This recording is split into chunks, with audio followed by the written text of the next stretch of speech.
Until you go and actually talk to human beings, get on the door, do something, nothing is going to change, no matter how much knowledge you start consuming. My job is to teach you guys to be the best sales reps out there, do it the right way, and be proud of what you're selling. I'm proud of what I do.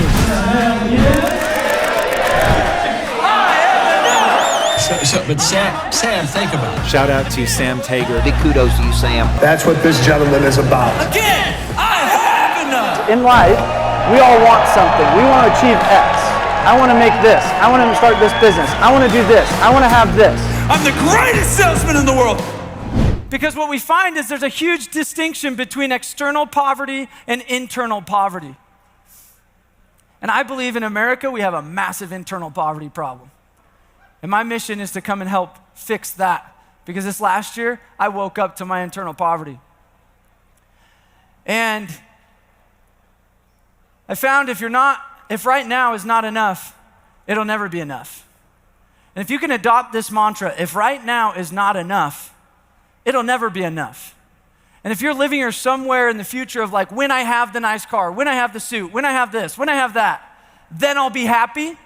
I promise you, if right now is not enough, it'll never be enough. So I want you guys to wake up to that principle. So if you agree with this, I want you to stand up with me and say, I am enough. On 3, 1, 2, 3. I am enough. One more time again. I am enough. Again. I am enough. Now I want you to change the am and say, I have enough. 1, 2, 3. I have enough. Again, I have enough. Because in sales, we tend to get centered on the next mountain to climb, the next thing. Because when I came up and got that trophy of top rep at Vivint, I landed in what we call the success void. And everybody goes, yay! And I walk out and nobody gave a damn. Because I felt like when I was gonna be top rep, then the heavens were gonna open up and something was gonna change. But nothing changed. Have a seat. Choose what you do with that. It's like a cold plunge. We jumped in this like ice lake the other day. It doesn't, I don't like that. And I probably will never be like, yeah, let's just keep jumping in lakes of ice. No, it's the relationship to that I get to change. Does that make sense? So a lot of us, the problem is we have a relationship with the doors. So think of it as like a date, okay? Anybody single in here? Okay, ooh, we got a single lady. Ah, the single lady. She's like, and I am open. She just wasn't even hesitant. I'm gonna go to roofing conferences. I'm gonna go to all the things with men that have money. Great. Eligible bachelorette over here. Let's give her a round of applause. Woo! I love this. Okay, let's hypothetically say, I'm actually recently single. So let's hypothetically say I'm gonna ask you out. What's your name? Lori. Would you go on a date with me? Yes. Score. Guys, publicly, she can't back out. So, all right, Lori, I'm gonna pick you up tonight at 6 p.m., okay? And we're gonna go bowling, then we're gonna go ice skating, and then we're gonna go to a movie, and then we'll see where it goes from there, you know what I'm saying? So that's how I'm teeing this conversation up. We hearing it? We got it? Okay. So, Lori, what time am I showing up? Guys, everybody, what time am I showing up? Okay, cool. So I'm like getting ready, got my turtleneck and my gangsta chains looking like Dwayne Johnson. And I'm like, all right, so better stop and get a Celsius or a Monster or something, just so I got the energy, you know? Show up to the gas station, driving over. It's like 6. Park on the street down. I'm like, I don't know if I'm ready. She's kind of cute. I've never done her. Like, what do I do? Pull out my phone, start scrolling through Instagram just in case I had some DMs. Now it's 6:30. It's 7. And I show up. Lori, I'm here. Hi. Sorry, I'm late. I was, sitting in my car with the air conditioning and scrolling through Instagram, drinking my Monster, but I'm here now. How do you feel? Wouldn't answer the damn door, right? So you're like, I'm not like, come on. It's like only an hour. We still got all the time in the world. So she's already offended. I already have a relationship issue, yeah? Is there trust yet? No. So next time I go on a date, do I trust myself showing up on time? Maybe less. So now we go, let's say we go out. Now it's like 8:30. We're halfway through ice skating. And I'm like, I'm tired. We should probably dip. Take you home. Now what happens? Now how do you feel? See, I'm in the doghouse, right? So I'm over here like, oh, shoot. So here's the problem. She's over here like, I'm not going to put out. This is terrible. This guy shows up late. He leaves early. Like, this is not going to go well. I'm over here like, well, what the heck? Like, I was, So here's what we're doing every day to ourselves. Our relationship equity with the doors is going down every time that we don't show up on time when we say we're going to show up, and every time we quit earlier than we say we're going to quit. Yeah. Am I right? Yeah. And the problem is we're expecting the doors to put out. Right? That's what pays us. That's our relationship to the doors, is our way that we treat them, respect them, that we see them. Our relationship and our state of how we're appreciating the actual activity of talking to others out there and doing the thing, the contact sport in which we're playing. But most people I consult and coach, they maybe go out for like 20 minutes a day. They maybe go out once every 3 days. And so I could teach you all the sales techniques in the planet, but if you don't show up and actually do the work, I promise you're not going to get the result. But if you guys say consistently, I'm going to say, I start at 2, and that is like Bible. That is like law. I have to go to the priest and repent if I show up at 2:15. Does that make sense? And then I'm going to stop at 8. Let's just say that is my firm stop. Not 7:30. I'm like, well, the sun's kind of going down. No, 8 o'clock. Maybe it's 8:05 and I'm like, I'm going to go the extra mile. You know what I'm saying? So the first thing you need to remember before I teach you any sales techniques and language patterns is, can you just get yourself out? How many cars do you think I should buy? All of them? Why do you say that? 1. Just one? You think I should buy one car? Every time I hit a 20, I get 20. Should I buy them all or should I just get one? Why do you think all in? All right, I'm going all in. Backwards. 1. Oh, 20. 20. Killing it. 20. Okay, that's 60. I spent 6. Okay, I spent, how much am I at? 8? Okay. Killing it. Oh, baby. Okay, thank you. I'll go home tonight. Thank you. Hey, come give me later, but did you get your 20? Okay. Okay. So this is you, isn't it? Wait. Track is you. Wait, what am I doing? Okay, tell me out, Brian. What am I doing? You're the track. What do you mean? What's the difference here? Just trying to roll it without the track. It's not very good unless you're me, but if you have So, the track. I'm not the track. No, you don't want me to be the track. What's the guy? What's this? What's this? Car. The reps. Yeah, the reps. Here's the problem with most businesses. Here's the problem. Thank you guys. Here's the problem with most businesses. Think about it. You guys are like, I spent money on recruiting. I spent time on recruiting. I tried that. But guess what happened?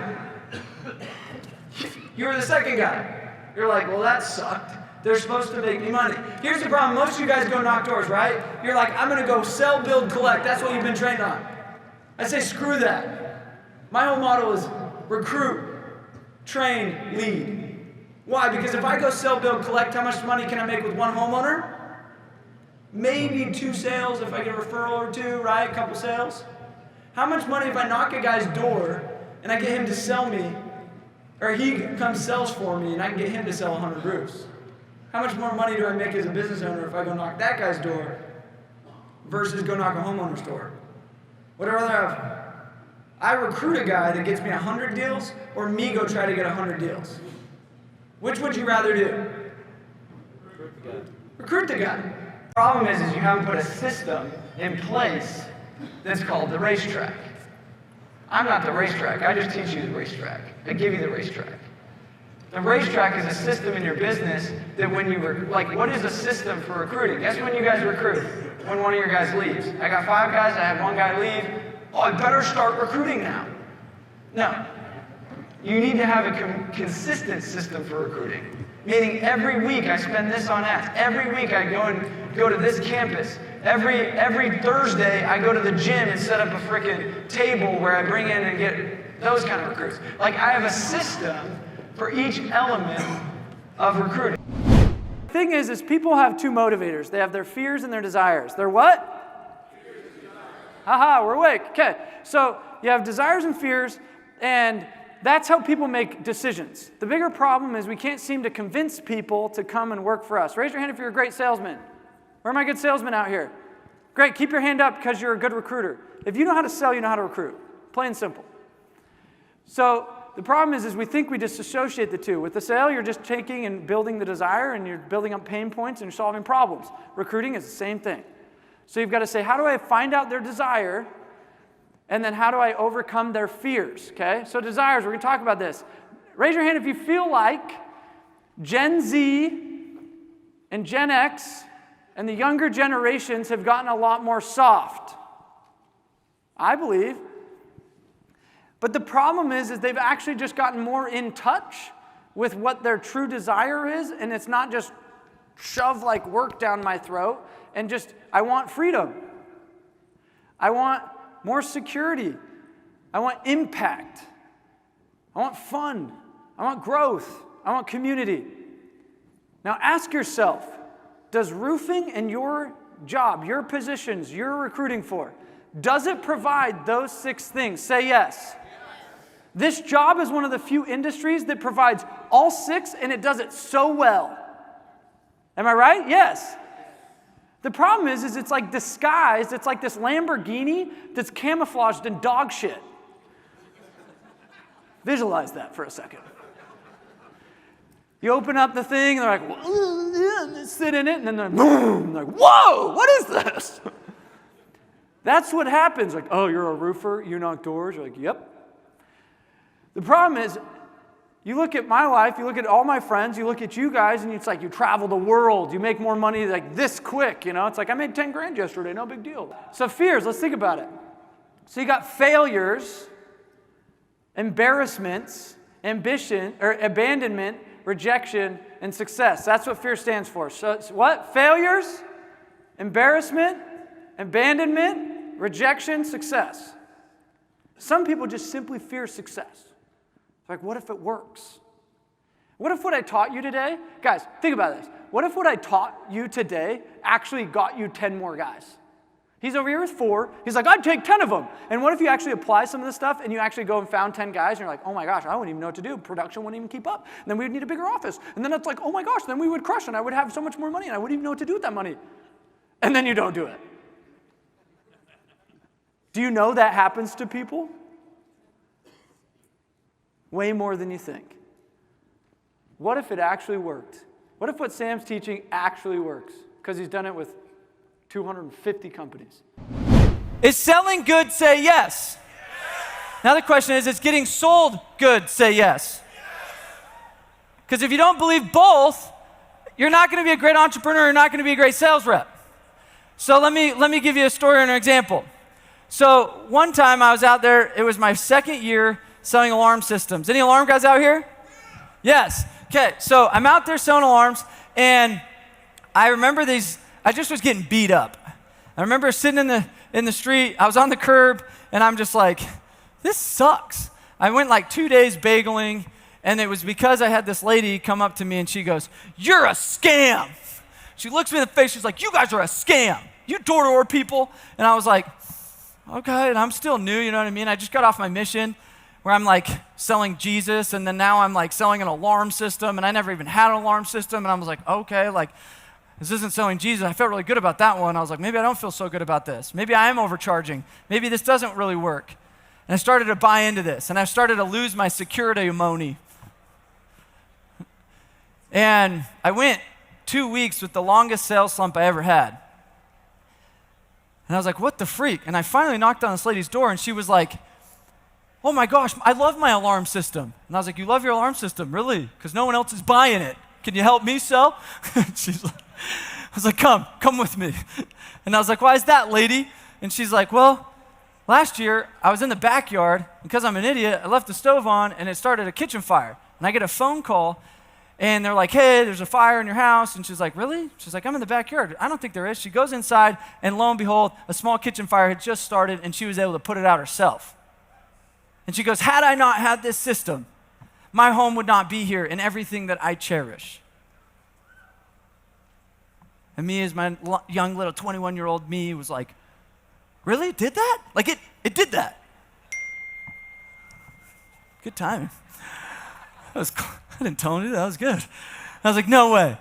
And from that moment on, I was like, wait a minute, I need to start reading the best alarm scripture I can read. And so I go on YouTube, because I don't like reading. So I start watching pro videos like, hey, this alarm saved this guy's life, and this, and this. And all of a sudden, my numbers went like this. And I just got back my security money. And I was in Canadian Texas. Does anybody know where Canadian Texas is? It's a place where there's like 2,000 people. I'm out there, and there's this old guy named Phil. And I'm sitting down with Phil. So you be Phil. So I'm like, hey, Phil. He's this old guy. He's like 85 years old. You guys know that customer that's like, I'm not buying anything, but I'm bored and lonely and live by myself, and I just want to talk to somebody, so sit down. I'm like, Sir Phil, you need this thing. He's like, no, I've never used this. I got a gun. I've been here 35 years, or I've been here my whole life. It's Canadian Texas. We don't unlock our doors. I'm like, sir, Phil, I'm telling you, you need this. Because if you were to fall and you were to be by yourself, you could potentially die. Somehow, with my mind wizardry, Cole Hatter skills, I somehow get up there and I sell the guy. Well, a year later, I'm back in Canadian Texas somehow. It's a great town. And I knock on this lady's door. And this is the weirdest objection I'd ever gotten. I knock on the door. I'm like, hi, I'm Sam. I'm Vivint. Be super quick. And she's like, wait, Sam, the alarm guy? And I go, yeah. And she starts to cry. And I was like, oh, ma'am, I've never had this one before. Like, I don't know how to overcome this objection. Is it something I had said, or is it just something that ugly? Like, really? She's like, no. I don't think you get it. You're Sam Taggart. Like, yeah, I am. I've helped out a lot of your neighbors. She's like, no. Last year you set up my dad. And he fell. And he pressed that medical pendant. And it saved his life. And she said, can you come down the street with me? He lived 6 houses down.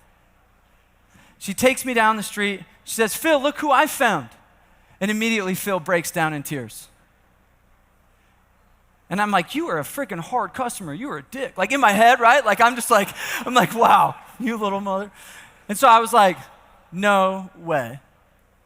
And I changed my mentality about selling that day. That was the year I finished #1 in the company. I had more sales than anybody at Vivint. And I said, I'm going to sell everyone because selling is amazing and I believe in what I sell. Because I'm not God. I don't know who's going to have a fall, a fire, a break-in, a home invasion. I have no idea. I'm not God. So therefore, every single person I talk to, I need to change and bless their life with what I'm pitching. Does that make sense? Say yes? So it wasn't until I switched my mentality to like, hey, I hope none of you need this. But I must, because it's my duty, and that is why I wear this badge and shirt to help you. And when you become somebody that's so convinced that has a win-win, because in that scenario, damn sure that was a win-win. He was not thinking about the $50 a month he spent on his alarm. And out of thousands of alarm people I sold, maybe that was the only one. Maybe it was the only one that ever used that thing. Was it worth it for me to sell the thousands? Yes, because I changed and saved that guy's life. Am I right? Say yes. So the question is, I want you guys to stand up if you believe in what you're selling and you're saying, I need to change and I want to be that convinced about my product or service. And if that's you and you want to be the greatest salesman in the world, stand up. Now turn to your partner, okay, on the count of 3, what you're going to do is you're going to say, this is a Brian Tracy thing, and you're going to pound your chest and you're going to say, I'm the greatest salesman in the world. And then you're going to turn to your partner and congratulate them for being the best in the freaking planet and being and owning that they are the greatest salesman in the world. 1, 2, 3. Greatest salesman. salesman in the world. Now turn to your partner, give him a high five. Let's go.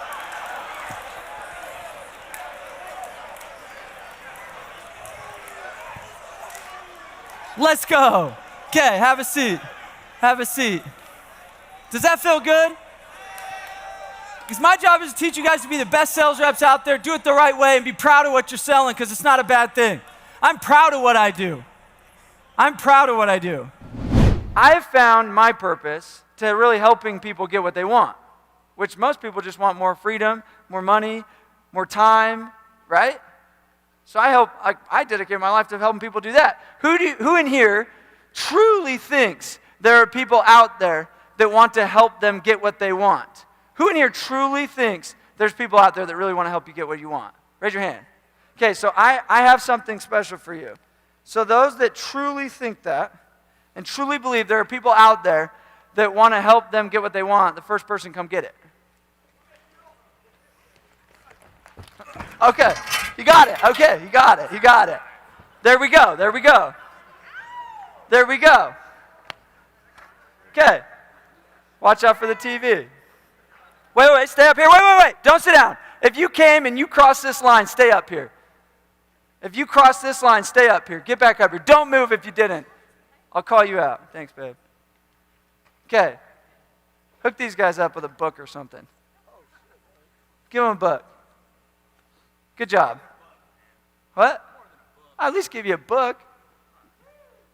Let's give it up for these guys. They moved. Let's give it up for them. Okay. So I want you. What's your name? Kevin. I obviously knew your name, but I want you to say it. Yeah. Open that up. What is that? Hey, you were close, dude. You like that? I did like that. What is it? Oh my God, it's a ton of money.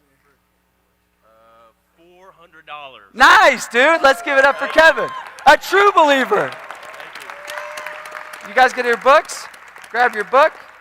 Sit down. Good job, dude. Thank you. Thank you. I was impressed with about 10 of you guys. Good job. Let's try this again. I thought this would be a much more ambitious group. I don't want to kill anybody. 2 rules, don't kill anybody. So I want to hear it. Who in here truly believes there's people out there that want to help them get what they want? Say yes? Yes! Okay, I got something special for you. Who truly believes that? Oh, jeez. I love it. Okay, I mean, seriously, I asked. Okay, stay up here, don't move, stay up here. You guys, stay up here. Don't move, stay up here. Don't move, stay up here. What'd you get? A hundo. Good job. Congrats, dude. Wait. I got something for you guys, too. Hold on. Yeah, give it to him. I know I'm broke, so I figured I'd make this simple. What? You just cleaned me out, dude. What's your name? Ayub. What? Ayub. Good job.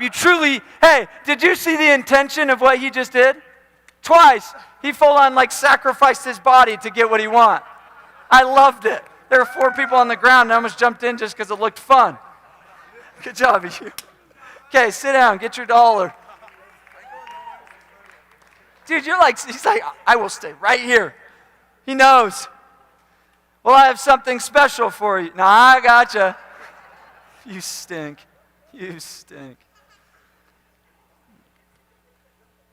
Okay, so there's 4 laws of purpose, or principles. I'm going to go over these 4 principles. Listen up. First one, no clarity equals no action. Some of you guys were back there like, hell no, how am I supposed to get up there? I'd have to leapfrog homeboy, kick girl in face, then somehow beat this dude up there. No way, I'm not going. Right? There was no clear path on how to make that happen for you. So what'd you do? You sat in a freaking chair and didn't move. Am I right or am I right? Say yes. You even watched what I did one time and you still didn't even move. Use instinct over thinking. If we want to truly become a top performer and truly change our lives and truly go make more money in this business, you got to use instinct over thinking. Because 9 times out of 10, when we let our thinking get in front of our instincts, we'll have a great opportunity to change our lives clearly, sitting in our face, And our brains will talk ourselves right out of it. Am I right or am I right? Say yes. When your body says move, move. That's it. First to move fast equals first mover's advantage. Who in here thinks there's a better hamburger than McDonald's? Say yes. Then why the hell do they sell millions of more hamburgers than everybody else out there? They were the first to come up with a system and move fast, therefore they had first mover's advantage. Why did I give this guy 400 and that guy 100? He got 4 times because he was the one that first moved fast and knew what he wanted. Therefore, if you have that intention with purpose, you guys can go get what you want, and that's what makes the top 1% the top 1%. And the last one is everyone that moved gets something. Those that don't move don't get anything. You guys got to sit there and just be like, oh, I could have had a book and I could have had $1, you know. Sucks to be you. But the point of this is very simple. If you don't move, you don't get anything. So when the body says move, let's move.